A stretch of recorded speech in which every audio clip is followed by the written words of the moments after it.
Bon, chaque fois qu'il y a des signes de manifestation de la vérité, un homme de vérité attaché à la vérité se réjouit.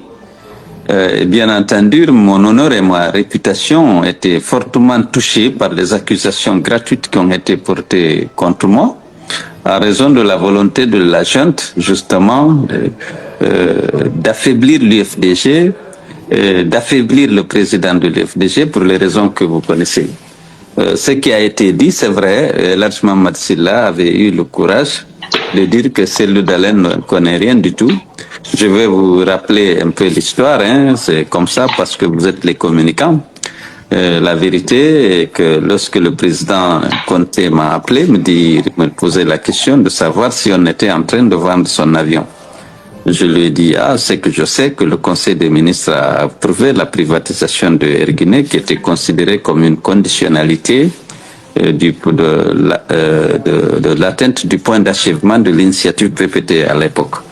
Alors, bien sûr que le ministère des Finances avait sollicité la banque pour une expertise pour l'aider à préparer les dossiers. Je savais que l'expert était sur place, puisqu'il était venu s'entretenir avec moi. Donc j'ai dit au président, je sais qu'il y a un expert ici de la Banque mondiale qui est venu pour ça, à la demande du gouvernement guinéen, pour aider à constituer un dossier de privatisation, même si j'étais sceptique quant au succès de cette privatisation. Alors, il m'a dit, bon, vous arrêtez tout. C'est le président Mamadou Sylla était assis, on était à trois. Vous arrêtez tout, vous vendez l'avion à Mamadou Sylla. J'ai dit, président, Mamadou Sylla n'a pas la capacité de gérer une compagnie aérienne. C'est trop compliqué. Il faut se poser la question, que sont devenus Air Zaïre, Nigeria Airways, Air Afrique, Air Ivoire numéro 1, Air Ivoire numéro 2, Air Sénégal numéro 1, Air Sénégal numéro 2. C'est extrêmement difficile. Il y a 5 ans que je suis ministre des Transports, j'ai étudié la situation financière de toutes les compagnies, mais je sais que c'est pas facile. Et donc, Mamadou Sylla, que Dieu ait son âme, a dit non, le président Cellou ne m'aime pas chaque fois que c'est des intérêts, mes intérêts sont en jeu, il s'oppose. J'ai dit non, je ne m'oppose pas à tes intérêts, je sais que si tu mets de l'argent dans une compagnie aérienne, tu vas perdre l'argent et la Guinée va perdre Air Guinée. Et puis on s'est disputé, et puis le président avait l'air de prendre sa part, et me dit, j'ai dit, monsieur le président, il y a un ministère qui est chargé des privatisations. C'est pas le ministre des Transports que je suis.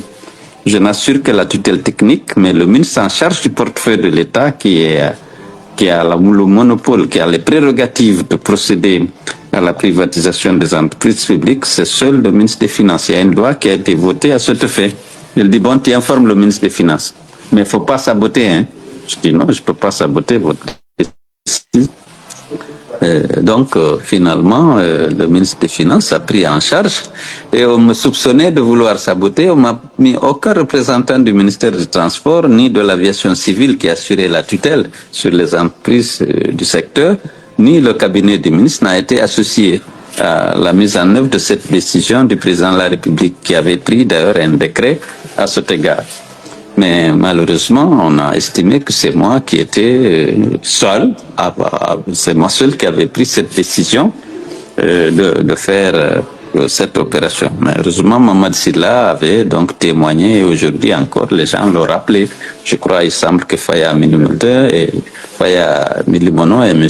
Bangoura, Beka Bangoura, n'ont pas manqué de rappeler que Mamadou Sylla avait toujours dit que je n'étais pas mêlé. Au contraire, je m'étais opposé à cette cession de l'avion parce qu'il s'agissait de l'avion de commandement du président de la République.